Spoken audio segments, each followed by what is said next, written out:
Satu, baru kena rotasi jabatan atau kerjaan terus resign. Jangan resign kalau misalnya kalian nggak punya rencana keuangan yang baik ke depannya. Jangan resign. Ya, sekali lagi jangan resign kalau misalnya kalian belum dapat kontrak di tempat baru kalian. Dan yang terakhir adalah jangan resign karena emosi sesaat. No workers, itu tadi kontennya Eza Hazami tentang cara mengundurkan diri yang baik. Ada beberapa poin yang gue setuju, tapi kayaknya ada yang harus ditambah deh. Apa ya?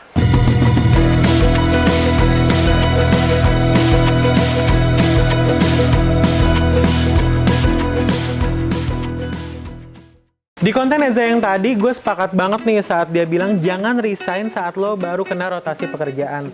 Tapi jangan resign juga kalau itu hanya emosi sesaat. Wah, kayaknya asik banget kali ya kalau kita bisa bahas nih konten itu bareng sama si Ezanya. Lu manggil gue? Enggak sih. Emang ada yang kurang konten gue? Ada. No workers, gue akhirnya dapat kesempatan nih untuk ngobrol langsung sama yang punya konten tadi nih. Ini Eza Hazami. Dia adalah seorang content creator seputar dunia HR dan dia juga bikin channel YouTube. Coba boleh perkenalkan diri dulu mungkin ya. Oke, gue masih harus kenalin diri ya? Oh harus banget dong. Ini kan channel gue, lo harus memperkenalkan diri dong. Halo folks, balik lagi dengan Eza Hazami, HR vlogger, highlight kekinian yang bikin channel di YouTube. Tuh, gue punya tagline tuh. Iya, Lu gue punya juga, nggak? gue juga punya. Hai workers, gue Jo, host tinggi besar, sobatnya workers semua. Gue juga gak mau kalah dong, gue harus punya tagline kayak lo. Anyway, tadi kayak gue denger di belakang ya, kan lagi Iya. ngomongin gue nih. Iya dong. Konten gue ada yang kurang, emang apa sih yang kurang? Ada yang kurang. Tadi kan lo bilang ada 4 tuh cara mengundurkan diri yang baik gitu ya. Yes. Nah, menurut gue ini juga ada fenomena yang banyak terjadi di Indonesia juga nih. Salah satunya adalah mengundurkan diri setelah menerima tunjangan hari raya. Iya nggak sih? Gue nggak bahas sih. Iya, lo nggak bahas itu kan. Tapi sebenarnya itu juga lumayan penting juga workers. Bener. Nah, menurut lo nih sebagai seorang HR, itu pendapat lo gimana sih terkait dengan fenomena tersebut yang banyak mungkin ya terjadi di Indonesia? Oke. So, sobat worker semuanya, mungkin gue pengen ngejelasin kalau yang namanya resign itu semuanya adalah hak karyawan gitu. Jadi nggak boleh dibangkahan. Mau dia tahun baruan kayak mau habis THR, ya kapanpun bisa resign. Oke. Gitu. Itu yang harus di-notice buat teman-teman semuanya. Jadi nggak ada cerita kayak kenapa habis terima THR resign gitu ya. Mungkin pas aja momennya gitu. Oke. Berhubung habis dapet THR, kemudian siapa tahu ada panggilan gitu. Itu cabut ya fine-fine aja gitu. Jadi sebenarnya bursa transfer lebaran tuh kalau pemain bola kan biasanya kan ada bursa transfer ya. Para pekerja juga punya ya. Baru biasanya rame-rame lebaran. Rame-rame Gitu. lebaran Jadi, ya. sah-sah aja selama memang ada beberapa faktor-faktor yang mungkin harus perhatikan sih. Nanti kita ngomongin faktor-faktor. Oke, kita harus ngomongin faktor-faktornya juga. Nah, kalau dari soal fenomena tersebut nih, ada nggak sih dampaknya terhadap perusahaan itu sendiri? Dampak ya. Kalau dampak mungkin ya standar lah ya, kekurangan orang, kemudian pasti butuh cari orang baru gitu kan untuk si ganti yang resign Iya. ini. Yang terpenting adalah ketika kita memperhatikan alasan karyawan kenapa resign, mungkin saja ya tawaran mungkin ada yang lebih baik gitu. Oh iya, Yang namanya oke. dapat tawaran lebih baik, kita nggak mungkin dong nahan. Betul. Kayak misalnya dia dapat gaji yang lebih tinggi atau Iya. bahkan mungkin dapat tunjangan yang ya mungkin kita nggak bisa kasih lah, apalagi di tengah pandemi kayak gini loh ya, gitu. Jadi saran gue ya nggak apa-apa kalau misalnya teman-teman pengen resign itu. Dan alasan yang kedua adalah ketika ya siapa tahu pengen suasana baru habis lebaran gitu. Mungkin udah kerja bertahun-tahun, kemudian juga ya suntuk lah kerja setiap hari berangkat pulang di situ-situ aja. Iya, betul. Pengen ganti suasana entah mungkin di kota mana atau mungkin di perusahaan mana, dan itu sah-sah aja sih. Nah, tapi mengundurkan diri setelah menerima THR itu adalah salah satu cara yang baik untuk resign nggak sih menurut lo? Selama faktor-faktor yang kita sebutkan tadi gitu. Jadi kan kenapa dibilang kayak sebenarnya baik atau enggak sih, itu Iya. relatif gitu loh. Iya. Selama memang teman-teman pada saat resign kayak memberitahu HRD sebulan sebelumnya, kemudian Oke. juga bisa dibilang gini, kenapa perusahaan tuh banyak sekali menjalankan praktek one man notice Oke, gitu, sip. kayak 30 hari sebelum Iya. resign lu harus ngomong ke HRD, ngasih surat gitu. Iya.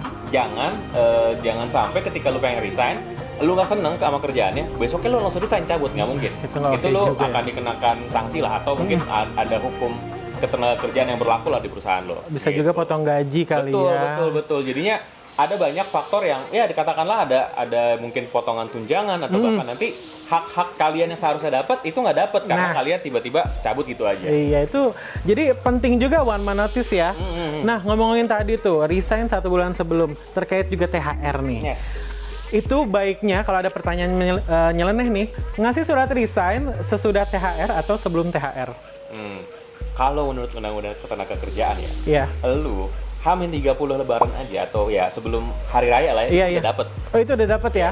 Ya sebenarnya bukan ngajarin lo ya. Kita ngajarin, kita cuma ngasih kasus aja ya gitu ya. Jadi secara undang-undang ketenagakerjaan itu memang Hamin 30, misalnya kan sekarang lebaran tahun 2021 itu tanggal 13. 13. Betul. Jadi 13 Mei lebaran.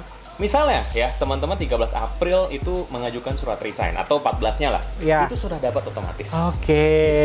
Jadi ya kalau misalnya kalian pengen resign pun ya nggak apa-apa. Nggak ada masalah dapat juga ya? THR gitu loh.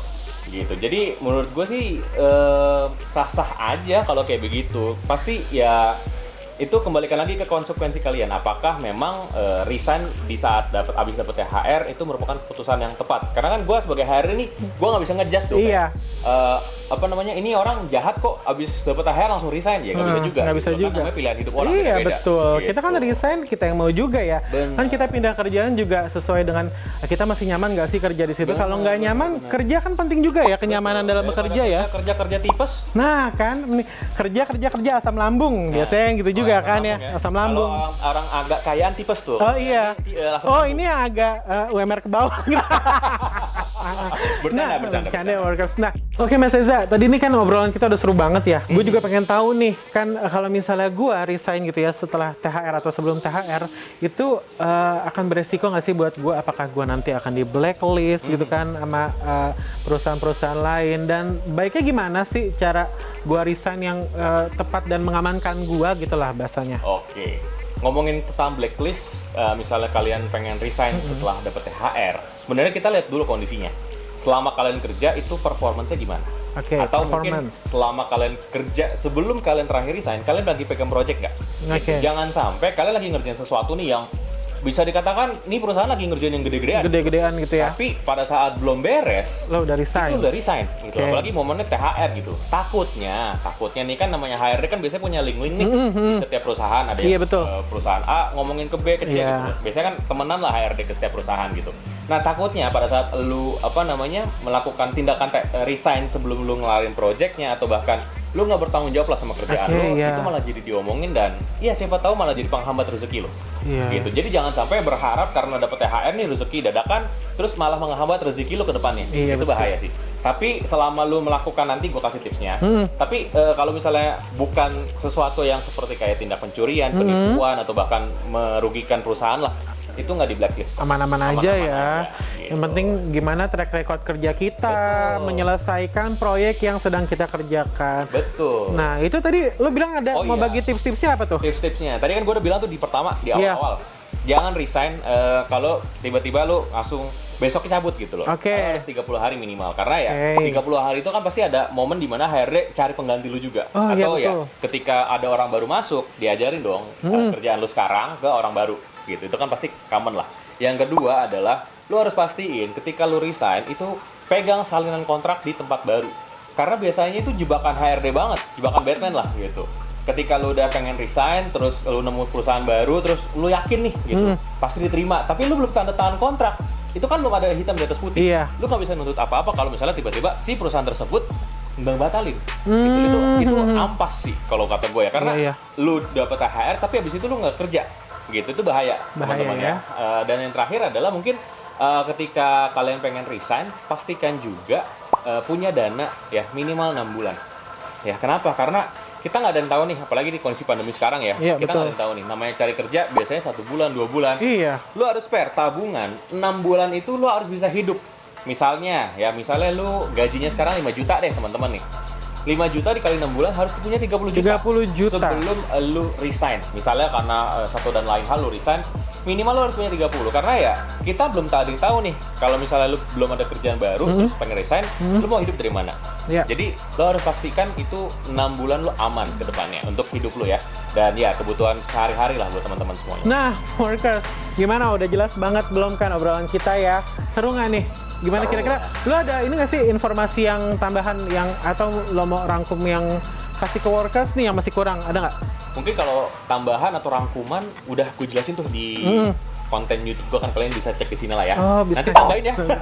Oke, nih, ini ya, nih. Editor tolong ya tambahin ya. Editor tolong dimasukin kontennya Mas Eza yang tadi kita bahas. Intinya kalau misalnya pengen kalian resign, jangan pernah emosi sesaat dan ya cabut gitu aja. Karena ingat, nama baik, reputasi lu harus jaga namanya di tempat kerja. Karena lu nggak kerja di satu tempat, karir lu panjang men. Gitu, lu mau sampai tua itu akan kerja dan ketemu orang baru, dan jangan sampai karena kesalahan lu, karena mungkin ya lu emosi atau bahkan lu nggak punya perhitungan pada saat lu awal resign, itu malah merusak karir lu ke depannya. Itu jangan. Oke, Gitu. jadi kita resign harus dengan nama baik, harus dengan prestasi, harus dengan citra yang baik, jangan sampai buruk ya workers. Betul. Ya. Oke workers, terima kasih banyak udah nontonin konten kita hari ini. Makasih banyak buat Mas Eza juga nih, udah hadir ke sini ya, udah ngobrol-ngobrol sama kita. Mudah-mudahan informasinya tersampaikan. Jelas ya. Harus jelas ya workers, jangan lupa cek nih channel YouTube-nya juga nih, Eza Hazami. Subscribe, like, komen. Jangan lupa juga like, share, dan subscribe konten kita supaya kita bisa terus memberikan informasi yang bermanfaat buat workers. Jangan lupa juga kalau kamu butuh informasi lowongan pekerjaan, cek juga Instagram kita @workerspedia. Workerspedia, channelnya pencari kerja. Bye. Dah.